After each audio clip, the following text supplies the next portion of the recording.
You can pause.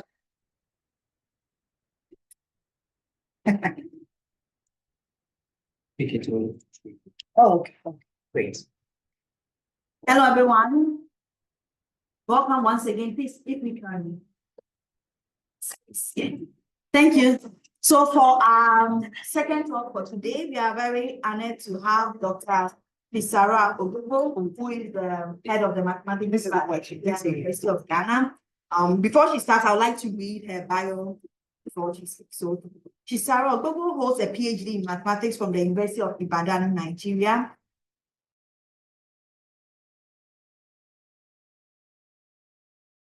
Mathematics University of Ghana.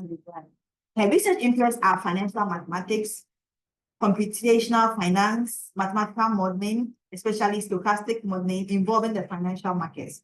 Chisara has written a number of research papers published in competitive peer-reviewed international journals of mathematics and science. She has significant number of collaborations globally. As well as also involved in programs for training teachers for effective of mathematics. She is a recipient of a number of grants and academic, and also a mentor and advocate for girls STEM. We are really honored to have you, Dr. Bobo. Over to you. So your talk will be until lunch. So if you can allow for 15 minutes at the end. Thank you, Angela. I'm something about That's finish. Good morning, everybody. I'm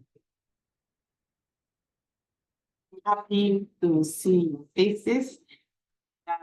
What I'm about to do now is one of the things I love to do, training the trainer. That's what I call it. Okay, training the trainer. You are the trainer, right?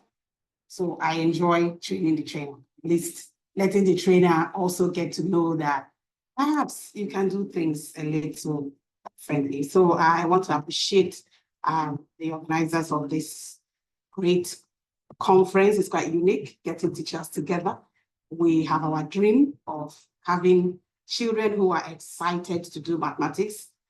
We all know there's a phobia right now. So I want to think that one of the purpose of this yearly gathering to teach teachers how to teach mathematics is to have achieve results, let's have a situation where the kids do better than what they're doing. And now this particular effort is targeting teachers. That's why I said it's nice to train the trainer. So the topic, I want to destroy the phobia through innovative communication of the subject. We want to start by, trying to know what's this thing. We've put it at full screen, so I'm not able to roll. I actually need, it's not working. This is not also going to work. This is not connected. There's no pointer. So you have to remove it from that mode so that you can move. Okay, it's fine. You understand? Yeah. If you can close here. Yeah, so this is it. Okay, so starting on the premise that most of the African classrooms don't have the high-tech, gadgets. So I think it's going to be a little bit out of space if we are listening to talks that speak as if we have the gadgets, okay? As if we have this high-class, awesome, smart board.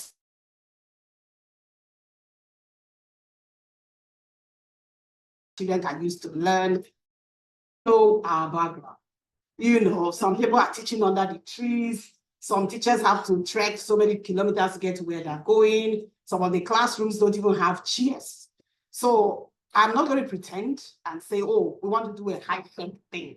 So, this is how you show the child how to use a computer, how to create 3D images, when we don't even have, the teacher herself or himself doesn't have a laptop. So that's my own approach. I'm not going to assume that we are already there. We are not there yet. So, but while we are not there, what can we still do? We are not there yet, but we can still achieve a lot, even without the, the state-of-the-art gadgets and classrooms that we have out there. Okay, so this to us, we don't have all those gadgets, but we can still do effective teaching. So let's go. So we'll talk about the phobia. Why is the phobia there, first place? And who is the mathematics teacher? Then we'll talk about the student we have and the one we want to have. Then what's the strategy of getting the type of student that we want? I'm sure we know the kind of student. We wish we have those kind of students that before we start writing on the board, they're already following and everything is fine. Okay, so two things different. We have to be innovative in the absence of the gadgets, in the absence of smart boards and smart classrooms. We still can be innovative. That's what we are saying. So I will teach you a little bit. I will teach stochastic differential equations. Yes. So when I teach you, I'm going to use that teaching you as an experiment so that you will see what happens to the student you teach. So I'm going to teach you, and then effective teaching is possible. It's possible. We shouldn't be frustrated. Some of us are getting frustrated because when you put in all your effort, it's the same thing with us at the university now. You put in everything, you bend over backwards.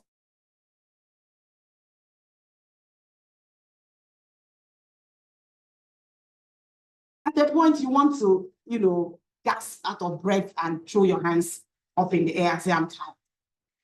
But I'm coming to tell you today that it's possible. One or two more push, and we might get closer to what we want. Okay. Then effective teachers, I will give you a little guide. So maybe that thing will just be in your mind whenever you appear before your students. And then the girls, they're very important to me. They're close to my heart.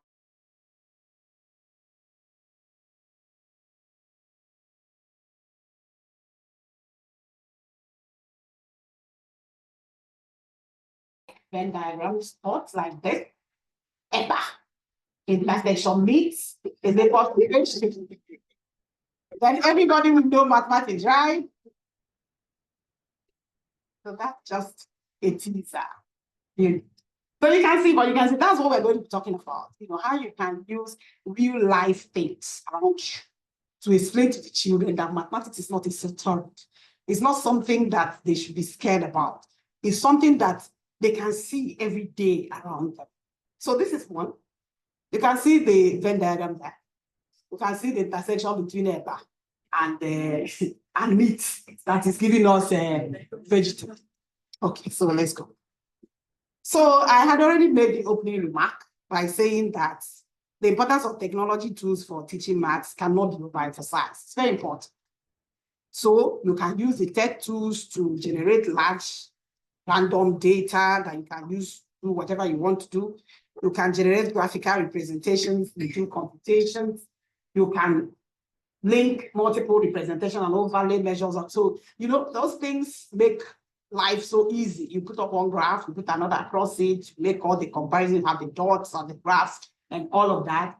In fact, technological tools introduce a whole new world of beauty and ease in the classroom. If you have access to it, it's fantastic. Okay, but like I said, we don't. Do we have access to this kind of technology?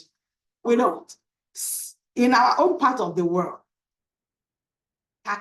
even calculators, sometimes are not available to all students. Am I right? Calculator, that's the least of it. Some of them don't have. Computer labs with desktop computers, not available to all schools. True or false? Laptops, even the teachers do not own laptops because their salary is not even enough to get them one.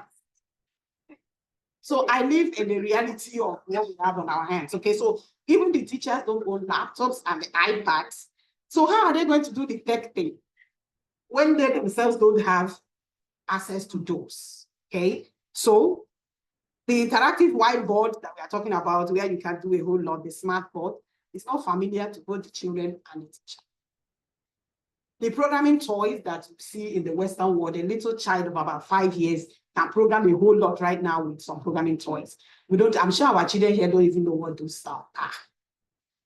Okay, softwares. How many of us have been exposed to various softwares that we can use to do stuff in mathematics? We can go on and on.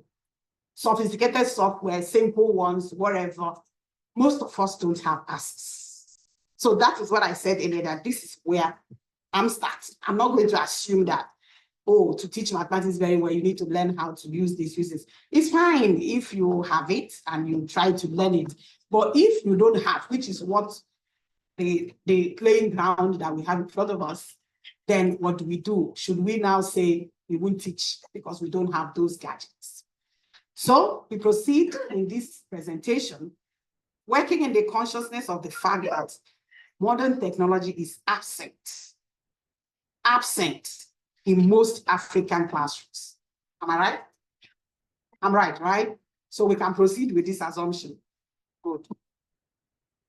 So if that is the case, then we will talk in a language all of us will understand. We will still do the training the trainer, knowing that these other gadgets are not part. Okay? So why the phobia? Why do these children have phobia? It's been there. In fact, if there's anything that is real, it is the phobia. If you even tell somebody that you studied mathematics, it's like, hey, you know, that exclamation tells you that this person thinks that there's something out of this world about mathematics. So the phobia has been there with us and it's still there. Okay? Like I would say, some students hate to love mathematics and others love to hate it. So choose the one that you prefer. So some hate to love maths, others love to hate it. So choose whichever one you understand to be what. But I know that there is hate and there is mathematics. Okay, so the phobia starts from the scratch. From when they are very small, you just find out that they will do any other thing except deal with it. And do whatever, dance, put shapes together, put whatever together. But the moment it's numbers, you know, you start seeing some of them a little bit uncomfortable. Now, this phobia is worse with girls. And that's why I have this initiative anchored graciously by the Department of Mathematics, where we are trying to give our best, have a project which is called M in the STEM program for girls in mathematics. We want to, you know, empower them to excel. We can't do that for everybody. So we just have a handful. They are here with us even now, you know, learning some things, trying to improve. And by the way, we are not dealing with the highbrow ones. I decided that we should go for the low-grade ones, the ones that don't have everything. They don't have the best teachers, the best environment. We want to see if we become a little bit intentional about these girls, if we will achieve our result. So the phobia is worse, girls. I'm sure you know what I'm talking about. Yes. Good. So here we are. That's the kind of thing that it is. And that when it comes to math, it's like, why are they worrying me? What's this trouble about? So this is the attitude. Look at the girl. Her attitude is, look, I'm tired. And the guy is screaming, every night, right? Can somebody can somebody deliver me from this? You know, so this is the kind of things that we have. So what causes the phobia? The first thing is the misconception that mathematics is a very difficult subject. It's just that. Do your best to convince people. A lot of people refuse to be convinced that mathematics is not a very difficult subject. So that's the first. Then the poor learning environment. In this our own part of the world, there's a kind of environment that you should be teaching mathematics in. You know, do you agree with me? It's not every environment that you can really communicate mathematics. If the kids are uncomfortable, they are not sitting properly, everything is out of the way, mathematics is not one of the subjects to teach under that kind of environment. Do you agree with me? Yeah. Fine. So the poor learning environment is one part of it. Then rigid methods of teaching. coming to, that is where you come in. Reach it, it's like this. And if you don't get it, we'll flog you. So that rigid method of teaching is part of it. Then we also have unqualified teachers at the lower level. Unqualified, once somebody has gone to some school, finishes WASI, right? Or even the BC, somebody grabs him or her and say, come teach mathematics. It's not going to work. Teach the people in the nursery, teach the kindergarten. And that is where the real problem starts. That is where we need the real qualified teachers to give the head start. So when they take those unqualified ones and use them to do the foundation, then everything goes wrong. So these are the reasons for the phobia. Then another thing is low morale about where mathematics leads. So once children hear math, they think of teacher. And some of them don't want to be teachers. Some of us have advocated that government should do something special about mathematics teachers. We are still on that advocacy. We hope that something will come out of it. Why? I'm sad to say that the image of the teacher that the children see, they don't want to be that. What they see as their math teacher is not impressive. That's not what they are thinking about.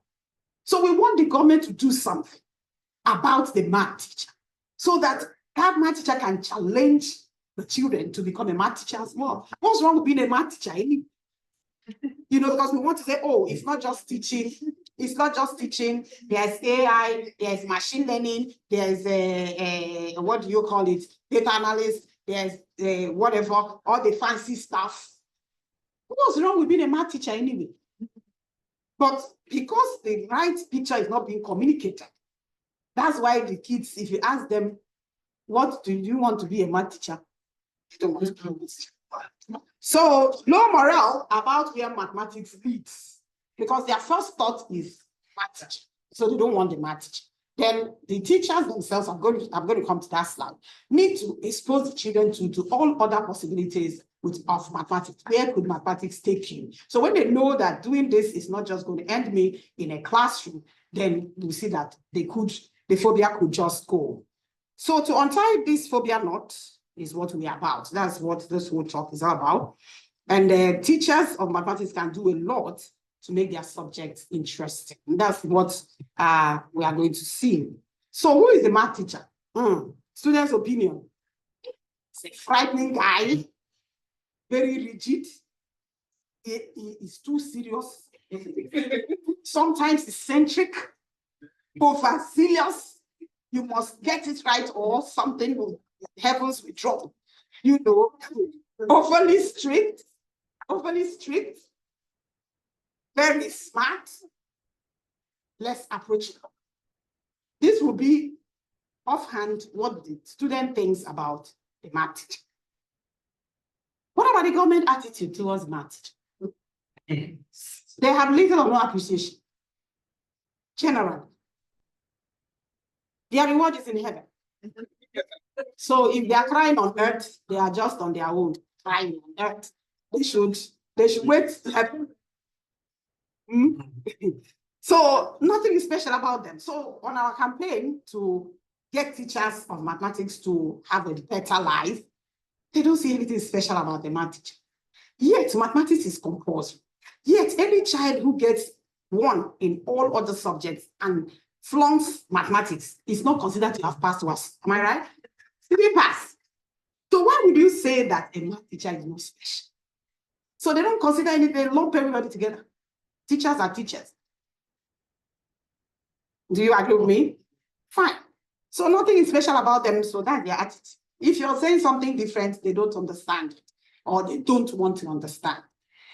Okay, so they also don't provide the technology tools to aid the work of the teacher. Because it's when they begin to listen, then they will act. Well, I think the government has given you people 1 laptop, so everybody. I heard.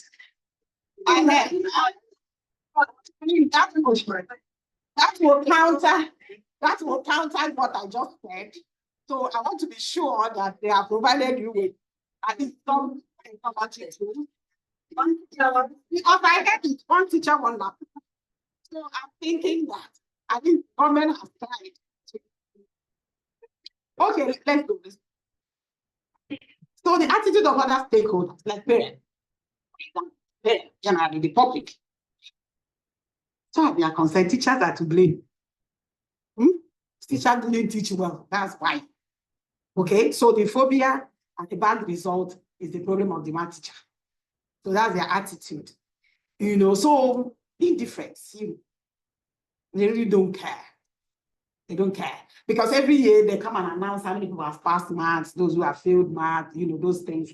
People are not paying attention to know that this subject area is declining with the students. And then you guys also want to cut corners. I'm coming to that. You now want to cut corners, you prepare the students to the exam. That's ongoing. You prepare them for the exam. You take them through past questions. You have seen the trend, you're smart guys. So you've seen the trend, the kind of questions, these ones must be there, these ones must be across the years. So you do that into the exam preparation. And they get A's and you're happy.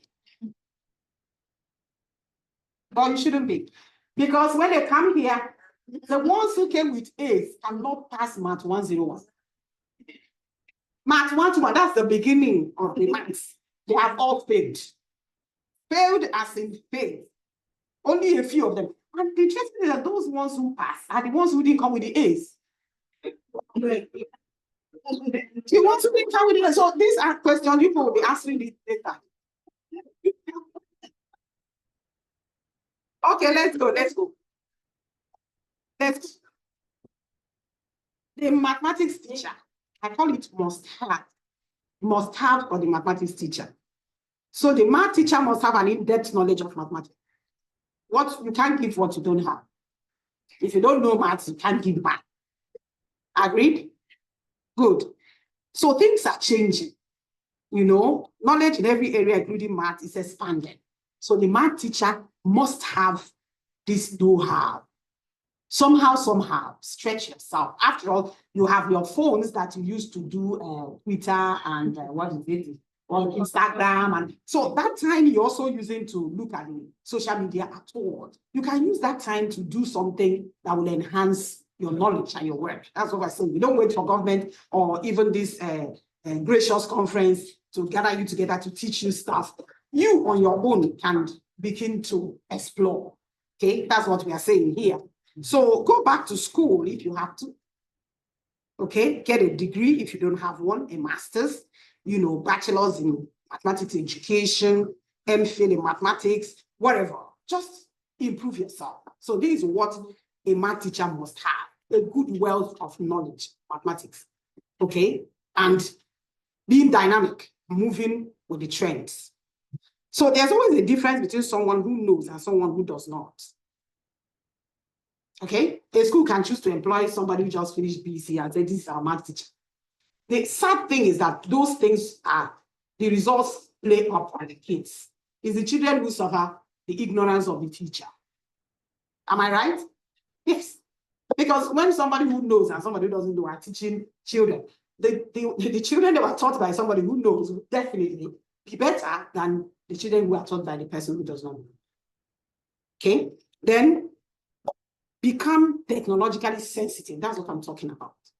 The time that we use to do Facebook, blah, blah, blah, blah, we can also use it to really be intentional, improve ourselves. You can see some of those things online as well, So become technologically sensitive, match up to new trends in technology in the area of mathematics. That's if you have the opportunity.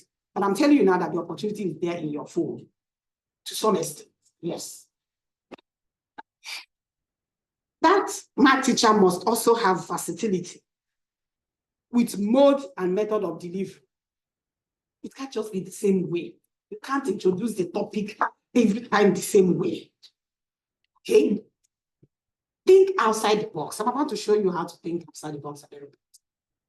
Be creative in your approach. You see, these words are the catchy things with this generation. They don't want things in some regimented. They are restless. Kind of. It's a restless generation. They are hungry for fancy things that are not exactly what they used to know. They are exploring. So you that is trying to communicate with them, you also have to be able to match up with their curiosity. That's what we're saying. Am I communicating? Good. So be creative in your approach. Have access to visual teaching aids. You can get that online. If you are intentional about getting some of these things, you can get it. The government is not going to throw it at your laps, sadly. So you may have to, for the sake of your students, stretch a little bit. So that math teacher must also have the ability to put everyone on board. That's another thing. You can't have a class where only a few number of students are doing well, and the rest are fine. It can't be fine. So put everyone on board and paint a great picture of your subject. When you walk into the class, be confident. Tell them about math. That's where we're going. A whole lot of stuff that you would use to enthuse and, catch their attention. Then they will begin to love your subject. That's all we want. The math teacher should also be knowledgeable about opportunities and usefulness of mathematics. And then you convey that to your students. If you pick Google right now, go to Google, pick up the phone, you will see if you just type opportunities or usefulness of mathematics, or opportunities available to somebody who studies mathematics, you will just see a world of verbs. And you can begin to play around those things with the children because they look up to you. They actually do look up to you. So whatever you say sticks to a large extent. Okay? So like I've been saying, you need to research and update information because mathematics is being unveiled now in a whole lot of contemporary areas. And we know the machine learning, the AI, the engineering, everywhere. Okay? So apart from teaching and lecturing, there are so many career paths. I can't even put them all on the slide. I just chose some. Okay, so somebody who is good with math can go to economics. And you know that in this country, we need genuine economics.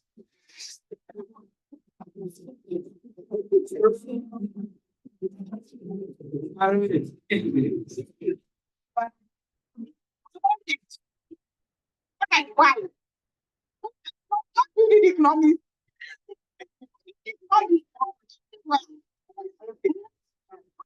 Studied economics as well. But most times what people study in the book is not the same thing as so our students, when they do, we can show them that economics is a good way to go. Maybe that's what will be the messiah of our economy. Okay?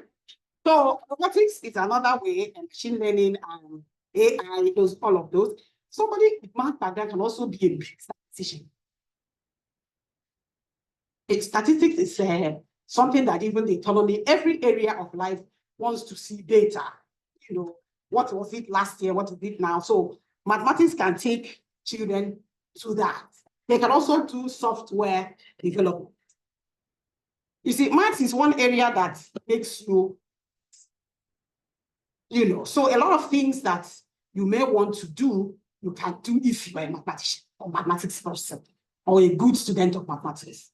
So financial analysis is also one of the things that you could tell a child. Here we see people on top of that, engineers as well. And this lady there is also into programming. Some people, you see, all the things we see around, we just go to the ATM and press money and it comes out. Somebody programmed the 200 cedi into that system so that when you press and say you want 1,000 cedi, have you ever wondered how that is happening? Programming, mathematics. So they've already programmed the machine to know, to identify what you're saying and be able to pick the notes. They don't just pick the same notes all the time. They'll pick 100, 50s. Have you asked yourself, what's going on? What's going on? In fact, my son was telling me, I went with him to the ATM. The thing was wasting my time bringing chunks of money. I was saying, Mommy, I think I have to think about this. And maybe ATM should have a place where you also choose the kind of denomination you want. My son studied computer engineering. So he was thinking.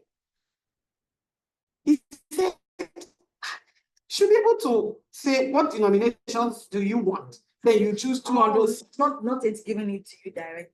No, what do you message for you? No,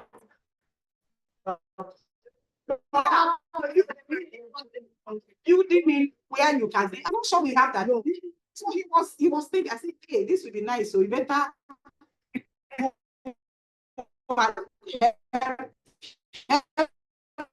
me with that.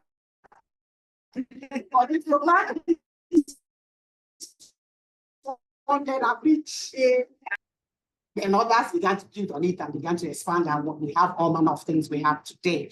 So that is just about it. What you can let the students know that you can go into this. You don't have to be a teacher. And I'm saying a teacher is also worth it. It's also good to be a teacher.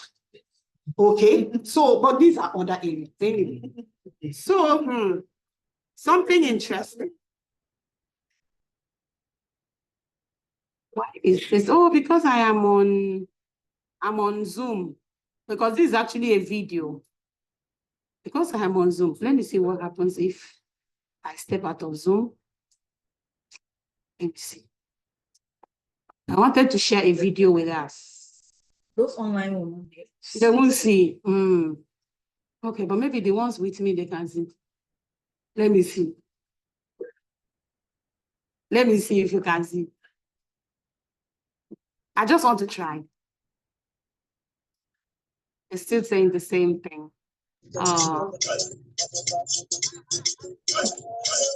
Who is this person disturbing our lives?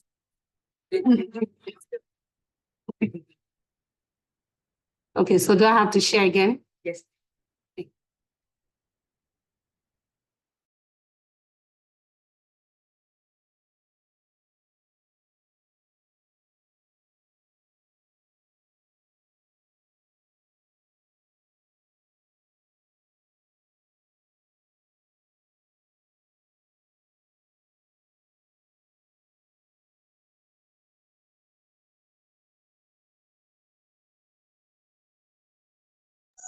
Hello?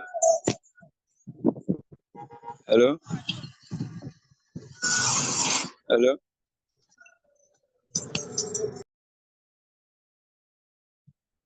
Can you hear me now? Somebody is worried about hearing my voice. But is it okay now? We're back, right? Okay, now we have to. No, not on Zoom. Not on Zoom? Okay, so I have to log back on Zoom and then come back to Stop share and share Okay. again. Okay, Can you assist on Zoom? We are not seeing the. okay. So let me go back to Zoom. So just open it first before you. Oh, okay, before sharing. Yeah. Okay. Come. So you guys have to say. No, you need to open the file before. That's what the PDF file. See the file. It's first for. Okay, no, this time for them. How do you get it? So I don't understand. No, sorry, this is for them. You want to. I have to go through. For sure. Okay, I think it's a slide. What is it? That's So- the symbol. Just to see. Maybe when we are taking questions or whatever, I want to go back and try to if we can see. Okay, so the video is basically about the students who just couldn't stand mathematics. Always working out of the mathematics class and things. Yeah. Okay, so the students that we want, or the students that we have already. So most of the students we have, they don't like the subjects. They actually wish they don't have anything to do with it. If you ask, take an opinion poll of students and say, if you want to drop mathematics, show by hand. So they are not excited about the subject. Once it's time for maths, there's a squeeze on people's faces. And they struggle with it all the way because they have to do it. So it's a hard work, hard struggle all the way. So that's the students we have now. And they cannot see how far they can go with it. That's the point I've been trying to make. So that's the student we have now. Not excited, not enthused about the subject, not really wish it and drop it and not have anything to do it again forever and that. So but what's the student we want? So we want the one that learns with enthusiasm. I'm sure every math teacher will want that. When you get into the class, your students are all ready and all happy. Okay.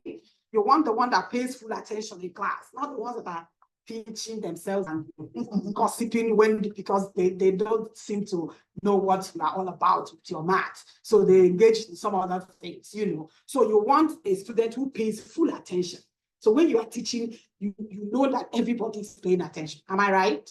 Good. Then you want the ones who are interested in math, the ones who will come to you and say, sir or madam, I just finished solving so please check it for me.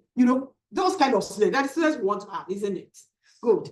The ones that love the subject. When somebody loves the subject, he's all about it. He wants to teach his classmates. He wants to, talk about it all the time and so on. We want the one that we want to go a long way with the math. He will come and ask you that, if I study mathematics in the university, what are the things I'm going to do? So you can see him already thinking beyond where you are to another level. So those kind of students, I'm sure that's what we want. We want to see awesome students, the ones that are creative and willing to explore, And then when they write the exams, top performance. When they go for competitions, top performance. I'm sure those are the students we want. Are they? Yes. Good. So what do we do then? How do we get what we want? Because we can see what we have now, which is not desirable. And then we've seen the qualities of the one we want. So what are we going to do? So we have to get them in the following areas. Interests.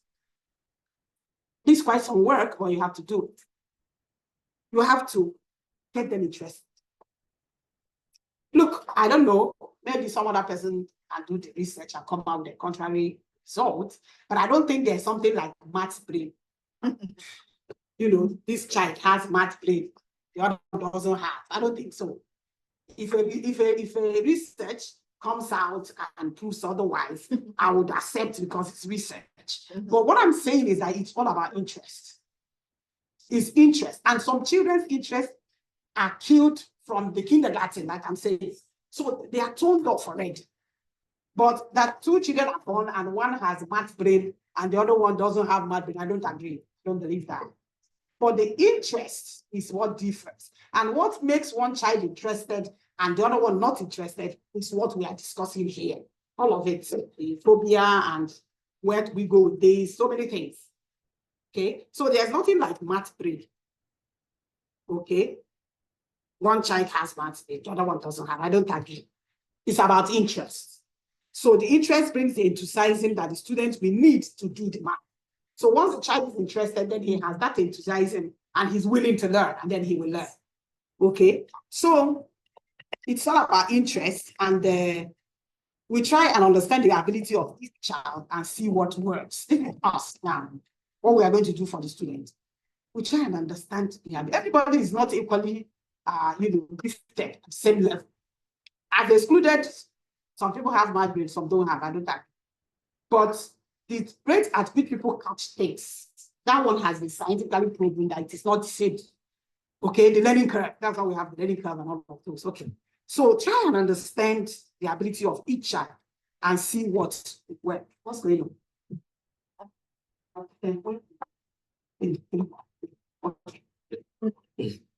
I'm just being negative. So you won't get anywhere being negative or pessimistic. They can stretch you and you feel, look, these children, there's nothing I can do again. No, don't get there. Don't get to that point. Try and go the extra mile. Go the extra mile to bring out the best in every child, not some children, every child in your class. They all can do it. But the rate at which they pick up is what is different. So now you have to devise a strategy of carrying everybody on. That's what we're saying. Another thing is attention. Attention. So you have to create a learning. I already said it, the environment is not usually too good, but try and create a good learning environment, a conducive one, a relaxed one. Don't let it be so tensed. It's maths. You want to do everybody get very serious. It's not the best. As much as possible, make mathematics fun. Make class a fun place, mathematics. You see the way we laughed when you saw this, the eba and the vegetables. Something like that, you know, some fun that you first of all start with. And then the children begin to enjoy, you know, your class. There are some of us in the university here who the students enjoy being in their classes because of the way they deliver the thing, the way they relate with the students, the kind of atmosphere they create in the class, and that makes all the difference. All the difference. So link mathematics to what they are familiar with. Don't let it continue to look esoteric. This is thinking outside the box. You have to think, okay, this topic I'm going to teach today, what does it connote with around us? Let me use it to explain this concept to the children. Okay, so use maths to explain real life problems to them to catch their attention. So when you show that kind of real life thing, then they'll, wow, so this one is also math, and then they get interested. Another thing is confidence. So the children are scared already. They just believe that this math is trouble. So you have to diffuse that fear. By all means, be affirmative, tell them it's possible. You know, don't discourage anyone. Oh, it's possible, you can do better. No, the last time you got 2, now you're getting 0. No, you should still do better. You know, be affirmative, be positive with them. You know, keep saying everyone is smart. You might think that these things are just, oh, so if I see a child that got 0, I'll tell him that he's smart. You know, but the truth is that being affirmative works. It really does. Even when you are seeing, if preachers will tell you a positive confession, right? So over those children, make the best of good confessions. Before you know it, you see them trying to get close to you to prove to you that what you told me yesterday is happening already. You told me yesterday that I can do it. Come and see, you, I've done it. Then you give another affirmative, encouraging word, and then the child stretches a little bit until they get there. So that's what we are saying. Keep saying everyone is smart, everyone can be a genius. Those kind of, they'll say, oh, that's for you. I don't know what they are going to do. But don't say that. Don't say that. Don't say that. No matter how frustrated you are, you know that this kid is not getting it. But be positive. You never tell, you know. So let your school institute a prize for the best mathematics student. That thing is another thing that works. Best math girl, best math boy. Let anything small would do, but you make a noise out of it, you make a big deal. Oh, it's going to be a prize this year for the best, highest scoring student in math, blah, blah, blah. You'll be surprised how much flame that is going to put in some of them to work hard. Okay, then you can get pictorial at times. I just started with the picture. So sometimes you might want to get pictorial in order to drive home your point. We're not saying, like we said, everybody's not at the same learning rate. So identify also the high flyers and, you know, attend to them as well. Okay, because whatever it is, everybody's not going to study mathematics in the university. But you should be able to identify those ones who have the potential of doing well. So you pay close attention as well to those ones, even as you're trying to carry everybody along. I don't know whether I'm communicating. Good. So once that is the end, I'm supposed to end, stop that. You know, we started late. It's lunch at 1.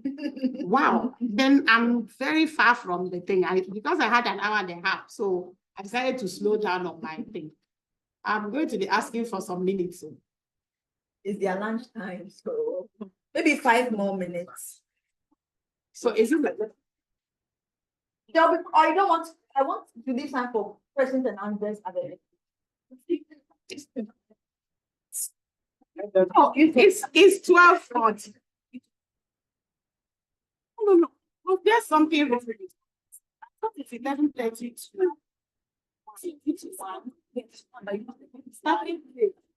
Okay, hold on. Hold on. So I know that the technicality took us to starting around 4. So you talk up to 1, then we take 10 minutes of the lunch time for questions. Okay, so from 20 minutes. So we want to achieve, what do we want to achieve? It will determine the strategy that we are going to. Okay, so let's see. One of the strategies is to expose, showcase, and expose the ubiquitous nature of mathematics. Can you see what's going on there? That one is in the kitchen, or in the kitchen, right? So when you cut the yams and you make the radius of some of them, or the thickness, to be bigger and the other ones to be slim, then the yams will cook at different times. So you can see that in the kitchen. When your mother is doing this, it's purely mathematics. We don't cut them some very small, some very big. That is mathematics. So you begin to show these children the ubiquitous nature of our subjects. Okay, so from the classroom to the high-rise building, to the marketplace, to the football field, to the hairdressing salon, to the kitchen and beyond, mathematics is everywhere. So you try to, carry them along in that way. So this is the mathematics of the watermelon seller. You know the watermelon women. That thing, you don't cut some to be bigger. Have you ever wondered what they are doing? It's purely mathematics. Look at the shapes. You are not going to give somebody the 1 or 5 CD and give another person the one that's supposed to be 10 CD and 5 CD. So they cut it evenly and then they get these good shapes. So even the watermelon seller is doing math. So mathematics is a language, I'm sure you know. If you look at that board, you can identify the one that is an equilateral triangle and the isosceles and all of that without somebody writing it under. So once you're looking at this, because you're a mathematics person, you can interpret what is there. Bring somebody who does not know mathematics and show him this board, you already get fever. Okay. So art is mathematics. Wow. So you can see, I'm not going to spend so much time talking about these things. I just want to flash this for you to see. You can see that hairstyle. You put up the mathematics that is going on there. If it is not properly done, it will not. First of all, the beauty will not be captured, and it could fall off, or it could become a lot of weight on the head of the person that is carrying it, and that is not what is. So mathematics can be used to interpret a lot of real life problems. You can see what's going on there. There's a girl fetching water, and there's water running out of the bucket. One day I was watching someone who was fetching water from downstairs going up to pour somewhere. And then she was struggling she wanted a situation where as she comes back, the water is full and not wasting. Okay, the water is just full. So she just picks and goes back again. Of course, that's pure mathematics. So she was trying to turn down the tap. First of all, you have to reduce the speed of that water vis-a-vis the volume of the container. And then you're going to put the distance that she's using to go up the house and the speed she's using anyway. So you can see real life application of the mathematics. So some of these things, when you tell the children, so volume is involved, time is involved, distance and speed are involved in this simple house chore, then they know that we are here with math. Okay, so I'm not going to go into showing you how to present topics since I don't have so much time. I wanted us to, look a little bit at, let's say you want to teach a simple interest or compound interest to children. How would you want to do it? I have been cut out of time. So let me see where I will go. Yeah. I'm coming. Let's not lose some very important ones. Okay, so do things differently.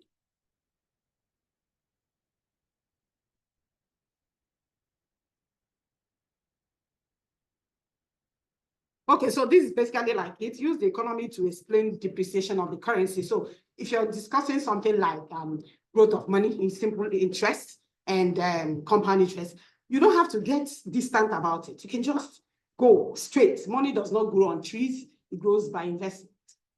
It grows when you use it to buy something and sell. You begin to talk to the children. They understand some of these dynamics. Some of them are even selling things for their parents. Then from there, you begin to, bring in your communication. So you take real life examples that the children can, connect with. You want to talk about depreciation. Every child in Ghana knows that 2 years ago, the quantity of cocoa they are drinking is not the same as the one they are drinking now. So those concepts, when you start to say those things, then the children will begin to connect with what you're trying to say faster. So do things differently. Innovation is the key. I usually take what I call commercial break when I'm teaching, even in the university. After I just take off, and we start talking about something completely different. And you see that the children are so excited. Then after I said, look at all of you, you are so excited because we are talking about football. Let's go back to mathematics. So you make your class interesting. So you can ask them about their favorite artists, favorite musicians, what's the latest dance steps, what about soccer, who won the last Premier League in the class, not outside the class, mathematics class. 2 minutes, because you know that those are the things they want to ease their attention. So you put it on board, and when the moment you see that they are becoming so excited, you go back to board. You see that tomorrow they want to come to your class because there will always be something that will be interesting that will happen in that class. So make your class interesting. What do you want to achieve? You want to achieve interest in the children. You want to get their attention. So do something that will make them interested. Okay, so to teach students financial options, I wouldn't want to go too far into this one because this one is purely my area. But because I don't have all the time, I'm looking at time. Okay, I still have 30 minutes. So you can look at a trader who goes to a cocoa farmer and says, okay, I'm going to give you some money for your planting, but I'm going to buy your cocoa at 600 cedis in October. Bye-bye. And there's a deal. Okay, then in October, if the market is selling 700, that cocoa farmer must sell 600 to that trader. That's what we call options. So this is what I used to illustrate to my students what is financial options. And the moment I say it, everybody is already in line with what we're saying. But if by October, the market is now selling 500 cedis, too bad, you've locked in your price at 600, but you can choose not to buy. Now that's what the farmer is saying, you don't understand. If in October is 700, the farmer must sell to you at 600. That's the deal. But if by that same October, in the market, you can buy it for 5, it means that you have locked in yours at 600. But you wouldn't want to go and buy 600 when it is 5. So you can just say, you know what, I don't want to buy 600. Just give me that. You understand? So that kind of trading is what we call option. Okay, where you have something that you will lock into the future because you believe that prices are going to go high then, and you want a deal that will give you better price. So when you begin to talk about that kind of thing, then the students will get interested. So to introduce the concept of function, you can say if PSG is winning, if the PSG winning the match depends on Mbappe being fielded, then winning PSG is a function of Mbappe. And then the students are looking at you. And then you say, now if we call that win Y, then Y is a function of Mbappe fielded. And so Y is a function of X. Remember, we started by saying we don't need to have the whole technology, but we can do something. We can do something to enthuse the students. Now, this is my onion. The chain rule. I use onion to introduce the chain rule. You can see the onion there, and you can see the Y, which is a function of U, which is a function of B, which is a function of W, which is a function of X. So you can see the onion. So once you connect this with onion, then the kids can know that there's something in there and another one. So they begin to understand when you say, therefore, dy by dx is du by dw, du by dv, dv by dw, dw by dx. Things like that. Things like that. I wish I had all the time. To teach differentiation, you could say that, let's say the government has increased the price of fuel from a gallon from 30 cedis to 35. And then, do you know that the truck driver will now increase the price? Yeah? They will say yes. So if there's a corresponding change in the price of truck fare because the price of fuel has increased, then we are talking about derivative. We are talking about rate of change. And if you can calculate the rate of change of the fuel price vis-a-vis the rate of change of the truck fare, then you know whether they have done the due diligence, whether they are cheating now because of the increase, or there is a balance, there's that minimum increment based on the other minimum increment. So connect with what is in their environment. This is algebra. I am running out of time, but I will just mention this one. Teaching first graders, seventh graders, class 1 in the GHS about this. This is one thing that they always have issues with. Where you say 2x plus 3y plus 5z minus x plus this plus that, and then they are wondering, this thing has gone from numbers and we have entered letters. Simple way to go about it. Just tell them that the X is orange, the Y is pencil, the Z is banana, and now you want them to put it together. There's no way they're going to take the banana and put with the orange. So they begin to put the oranges together, put the bananas together, and put the, what was the other thing happening? The X's together. So, no, it won't be possible. That's why they're expensive.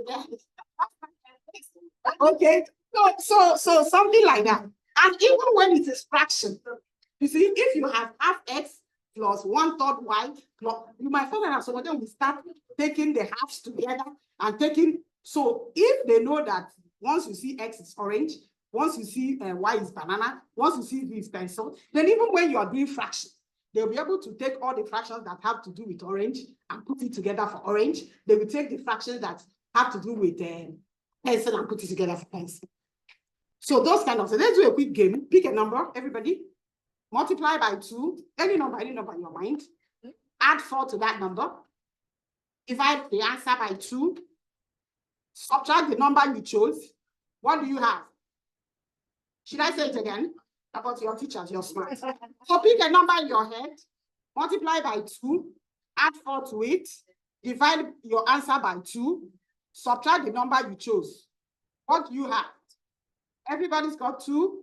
Okay, so for some people, it's a mystery. But this is what it is. You pick the number x, right? You multiply it by 2, you get 2x. You add 4 to it, you get 2x plus 4. You divide your answer by 2, you get x plus 2. You subtract the number you chose, which is x. You have an x plus 2 minus x, and your number is 2. So when people see something like this, they are like, but this is simple algebra that we are just playing around with addition and division and subtraction and all of that. Okay. So finally, maybe before I round up, to teach number line, negative and positive numbers, that thing is another thing that is a whole huge issue with children at that level. You just imagine, show them a hole in the ground. Imagine that there's a hole down there and the floor is 0. And then there's a ladder this way. So they begin to think. So ground 0 is where we are. There's a ladder, okay, standing. And then down there are the negatives. So you can see. So you can see that. And then you begin to, because they can't understand why -2, for example, is greater than -4. But when you have this, then there's a very interesting thing about this thing. So they know that 2 is less than 4. It's like when they're coming up, they can understand that. Then they understand that when you're standing here, you're standing flat. What is happening down there?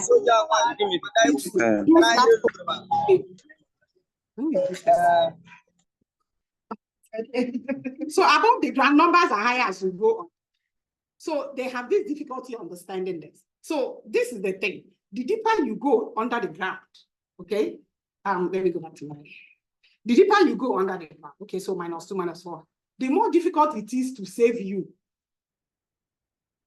So the deeper you go under the smaller the number as you move further away. So the number is getting smaller as you move further away. So if somebody wants to save you, so the deeper you go, the less chances. So that is why -2 is less than -3. It's less than -2. It's less than -1. I just thought about this. Nobody thought about it. So there are so many things you can think about to bring home your point. And then when you flip this very quickly, then you get the number line. Then you get the number line. This is the number line that you are trying to communicate to these children that, oh, to the left is this, to the, they are not getting it. So you start from somewhere, something that they can appreciate, and then you flip, and here we are. Here we are. Okay, so rounding up, I wanted to teach you stochastic differential equations, but Angela won't let me. Again, lunch is not yet ready, so maybe. Oh, now you are making it. Okay, let's see. So let's maybe 5 or 10 more minutes. So let's be done. Okay. Hope you're enjoying the session. There's a feedback form we share after each talk. Please take time to fill it so that we can also take time. No, so we've reviewed it, so now it should be. So please give us feedback to all the. Okay, I told you that I was going to teach you. And do you know what I'm going to do? I'm going to use this to demonstrate what happens to a child when you don't teach with intentional. I'm not going to rush. I'm just going to discuss stochastic differential equation. And then you are going to be honest with me and tell me whether you understand. Today, just now that I'm teaching SD, grabbed everything. So that you should place yourself in the position of the child you are teaching who is coming into contact with the topic for the first time. Let's go. A stochastic differential equation, which I'll be calling an SDE, is a differential equation. I'm sure some of you know differential regular D's already, that describes a certain random process. So it's not a deterministic process that SDE describe. It's random processes when you have things flipping and flapping, like what we have in the financial market. Even exchange rate is part of the things that, you know, fluctuate. Today the CD is this, tomorrow the dollar is that. Okay, so when we have such random processes, we don't use the deterministic differential equations that you know. We use what we call the stochastic differential equation. So an ordinary differential equation is deterministic, like what you have there, but a stochastic differential equation is a DE, of course, but some of the terms are stochastic. When we say stochastic, it means there is some randomness, some fluctuations, you know, that is going on. There's some volatility in some of the components, okay? So a stochastic differential equation is generally of the form equation 1. So you have a dx, which is equal to mu dt plus sigma the W. I wish I had a board to write. We don't have the time and There's a board here. We just need a marker. Okay, all right. So the xt we have there is the process describing, let's say, stock market. So the xt, do we have the marker? Someone said xt is the thank you.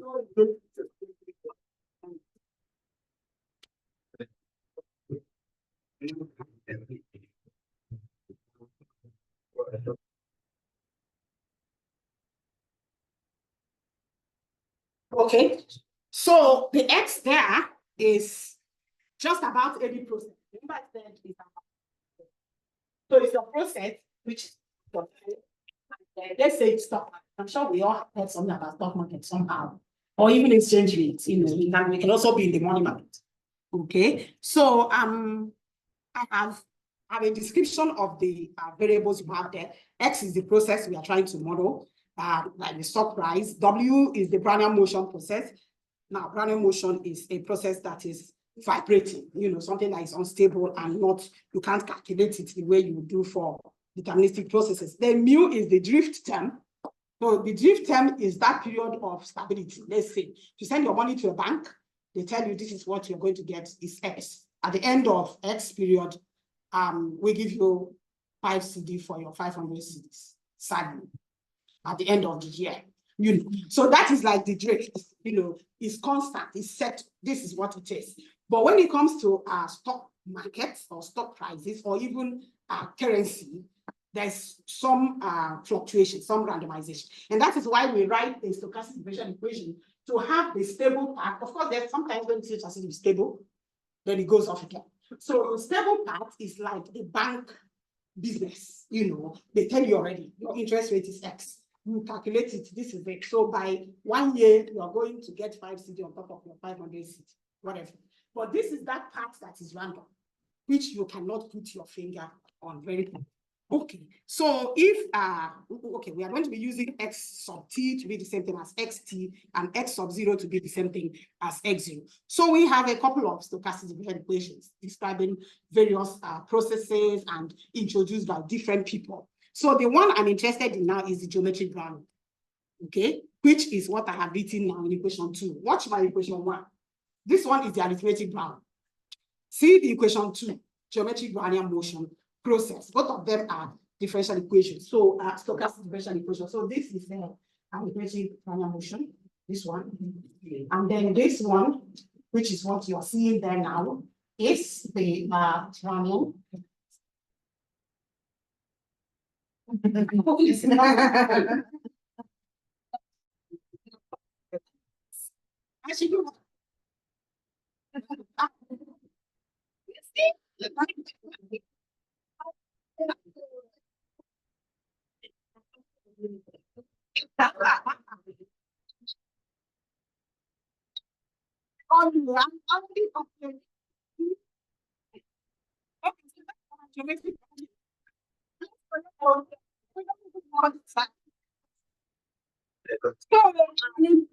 So solve the differential equation, and we want to get a solution for our x. We are saying that this is how the process is behaving.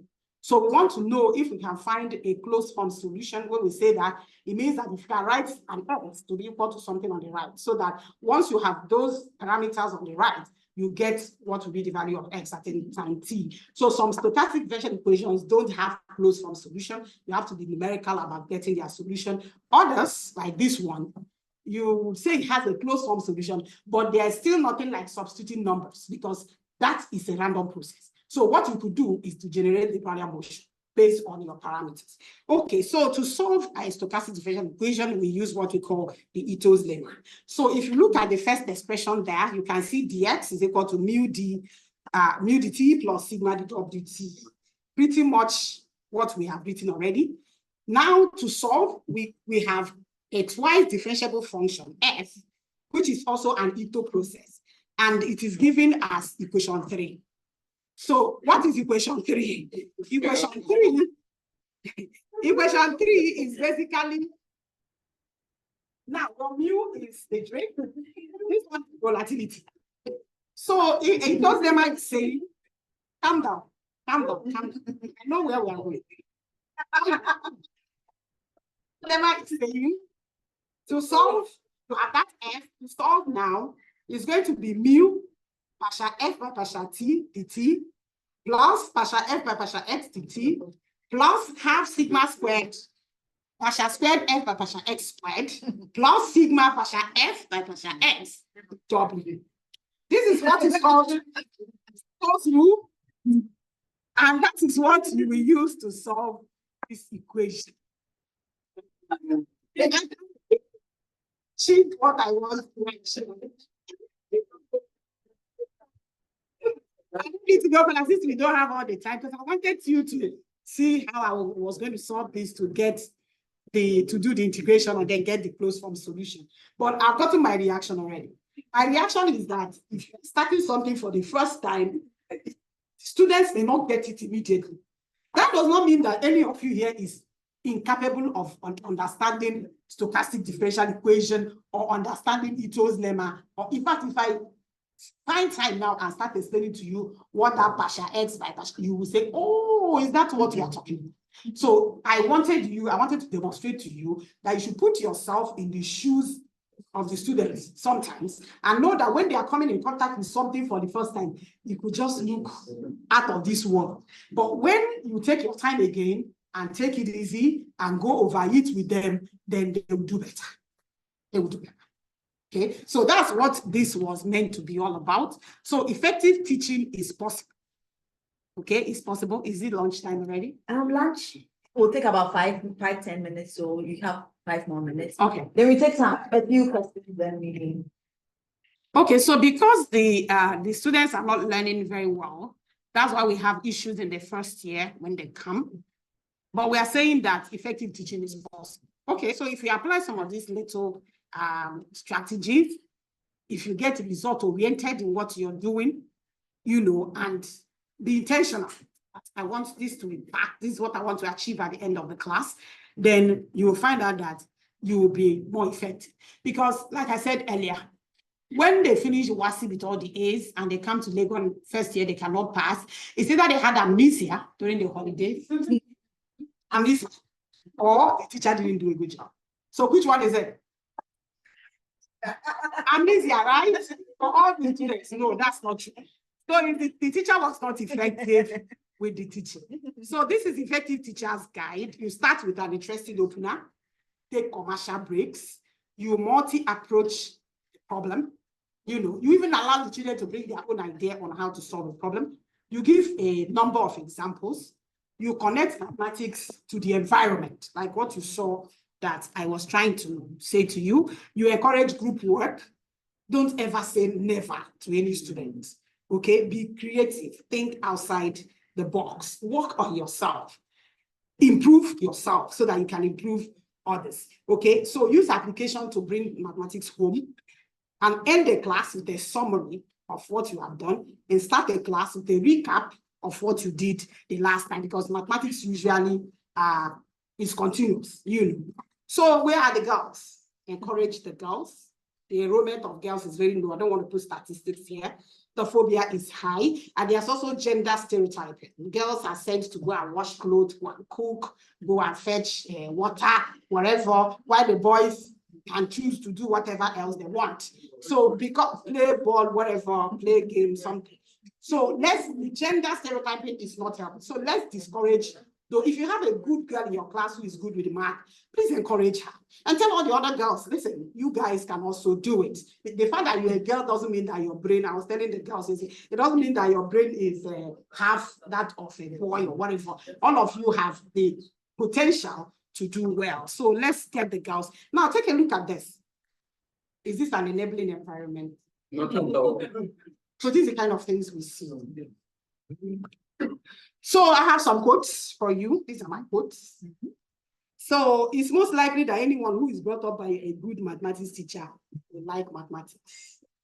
Maybe you hate me for this one. So if mathematics is that difficult, then just leave your change. Anytime you go to buy something, just leave your change with the person.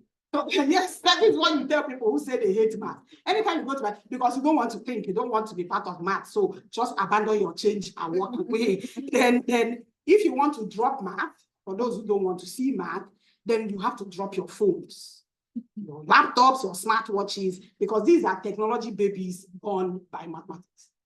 So you want to drop math, you drop everything. The whole of these things you drop. So can somebody see what's going on here? We have 8 sitting, and they are saying, 8, please lie down. And he says, if I lie down, we'll never get to finish. So we go to infinity. So that's it. Thank you, everybody.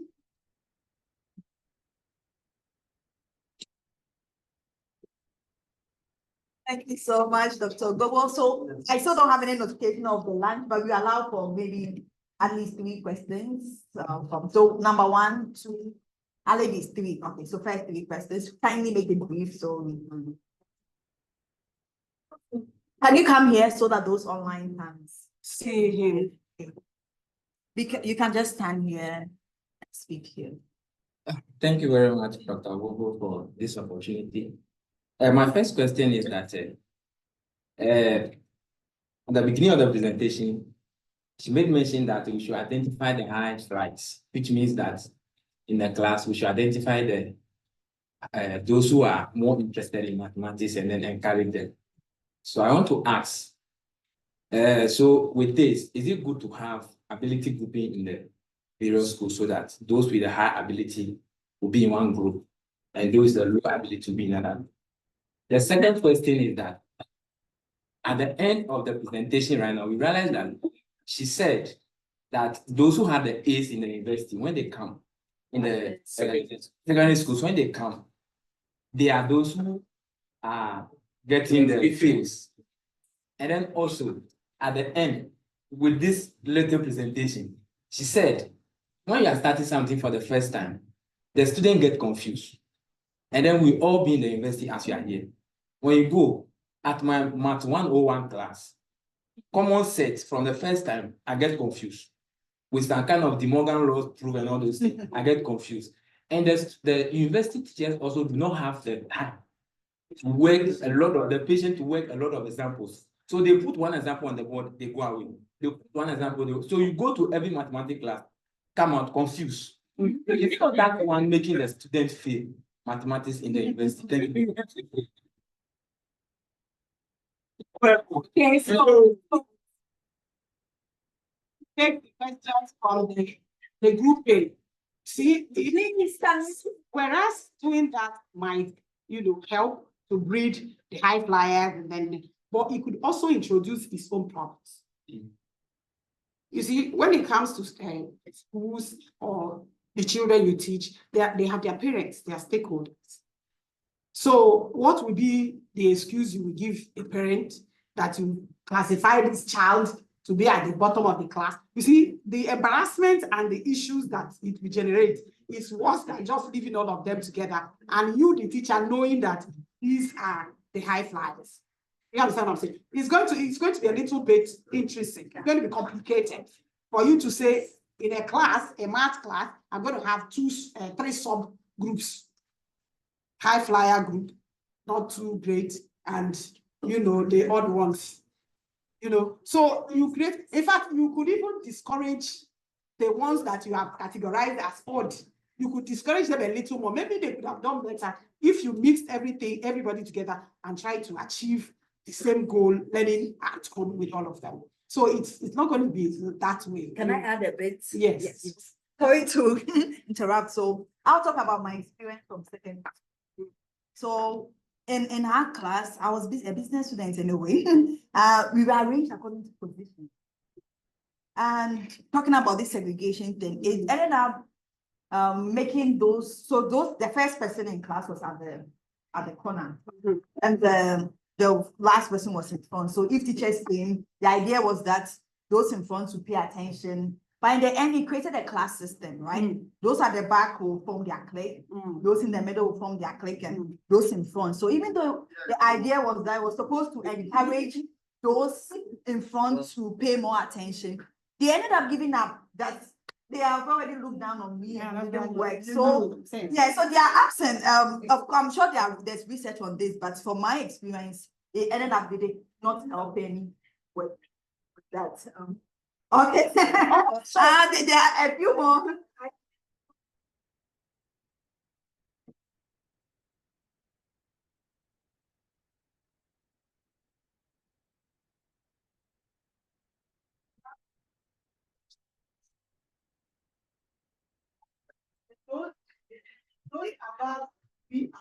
Oh, you mix them up. Yes. Okay. Okay. Instead of speed them. Instead of putting one more then, since it's not yet lunch, so that's Prof, please partners. Please can we sometimes Googling them from the background where tell them the reason why writing. And you explain to especially the about what I want to be able to help you. I want to be able to put an intervention ready so that you'll be able to even to the other class. So instead of just looking them, leaving them like that, inside them. So actually, it's even related to better than who is the whoever is in the high ability. So right, there should be some form of support to pull them up. One more then. Please, you continue the rest of the discussion overlap. Like when you give them in place ability to and student for the result of the answer question, you will seem to the interest you also give you whatever what the money or and even I will say even the answer is demotivated. So I think Thank you. Sorry, back to you. So the second one, I think the last one I can remember, the second one, is where students do well. They do well, right? Well, they're coming with A's and whatever. And we are saying that when they come, they are not doing well. And you're saying, could it be university? Now, let me give it to you right now. You see, you are the ones who are supposed to teach. If we want to really go by it, you are the ones who are supposed to have prepared these children to come to the university. University, we are called what? Lecturers. For right now, we've all taught to teach. Every lecturer is a teacher now because of the category of students that we have. If you want to lecture, oh, no, don't go there. So now we overfeed the students. We are supposed to be lecturers. Before they come to us, there are certain fundamentals that you have knocked into them already. So when they come to class, we can just, okay, this topic you know already, you know about exponential functions, you know logs, you know this. So here we go. We are now going to treat functions. And the treat, they're even supposed to have known some of it. But you'll be surprised that we start teaching from the scratch. This very academic year, I had to put in place with my colleagues what we call intervention program. Just, we now had to go back to do the job you people were supposed to have done. We went back to 2 weeks out of the semester, right? We were busy trying to do damage control because there's a lot of knowledge there. We don't know. So you people have a lot to do. You guys are the real engine room. You are the real people to do this job. If you don't do it effectively like what we are saying, then the students will keep strong. We have stopped being lecturers. Trust me, we are now teachers. Because if we try to make that lecturing thing come to class and just do blah, blah, blah, then I'm not even sure that one of the students will pass. So you people need to do your homework on these children. That is why we are teaching you how to teach the math. What's the stress? So let's take this. The fourth competition. So then lecture. So the lecture doesn't ask them to them. Every week, right, what we are about to teach, have recorded a video for them to watch them into different categories, small, not long video. They are all the space. We have the lecture slides is on there. I teach instead of 3 hours per